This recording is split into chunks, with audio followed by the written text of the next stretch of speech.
The next step is input and output impedance of the intrinsic CS stage. So we are going to use the conclusions as we have seen them from the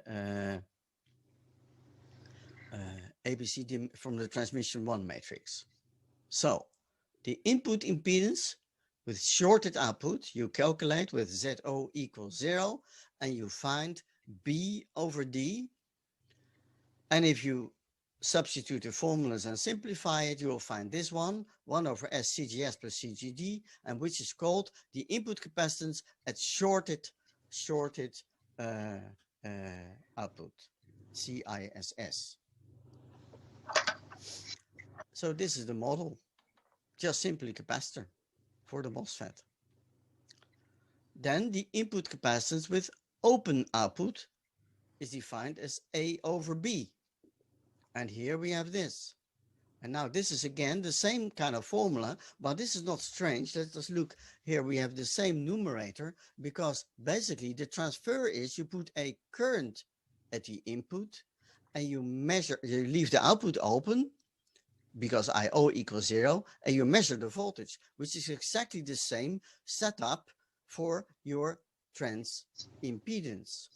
So it means that the numerator must be the same as the numerator of the trans impedance, and the poles should be the same. So here is the setup. And if we now take CGD is smaller than CGS and CGS is smaller than CGS, then this three terms element becomes very simple, only CGS. And here we have the Miller effect. Again, at the left, we have a big capacitor of CGS, and we have another capacitor in parallel, GM, RO, CGD.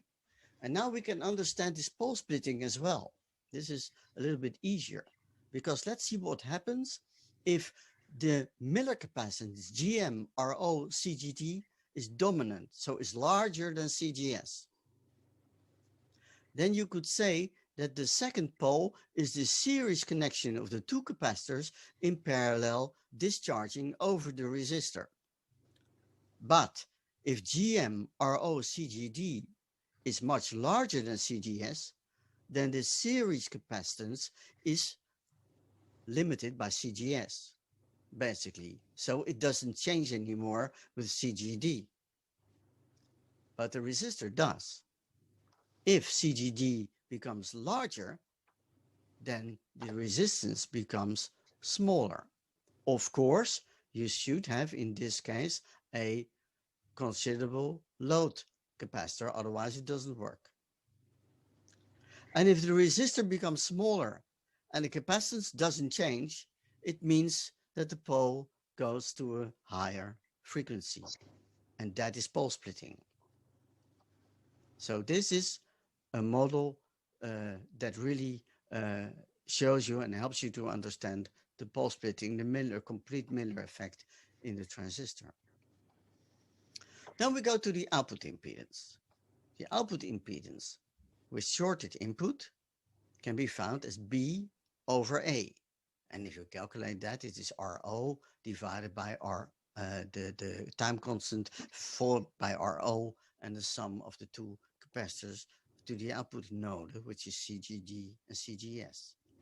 So basically, again, a quite simple circuit, a resistor in parallel with a capacitor. And the output impedance with open input, you find again the same formula because, well, of course, the same. Well, the zeros are different now because there's one zero on top of a pole, so it looks as if it is different, but originally they had the same numerator, but some part of it is cancelled. And if you use the same assumption as for the second case, the input impedance with open output, then you find a RC combination in which the R is dominated by 1 over GM in most cases. So what we see from this, it is simple. We can deal with impedances that are, let's say, a simple RC combination, because you can say if one transistor is driving another transistor and I'm loading it with RC, well, there was already an RC, so the character doesn't change that much of the input impedance. But look at the second case.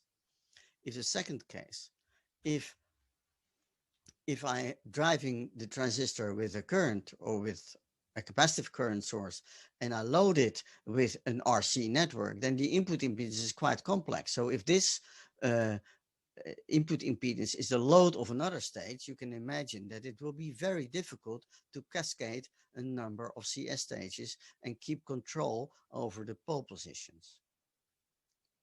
That's why we often want, for easy of the design, and later on we will see for much better reasons, for maximizing the contribution to the loop gain pulse product, to be sure that there is no Miller effect, because then either we have a simple input capacitance and not this complex circuit. But this is for later. As far as now, we have just a list of components that circuits that models the input and the output impedance under various conditions.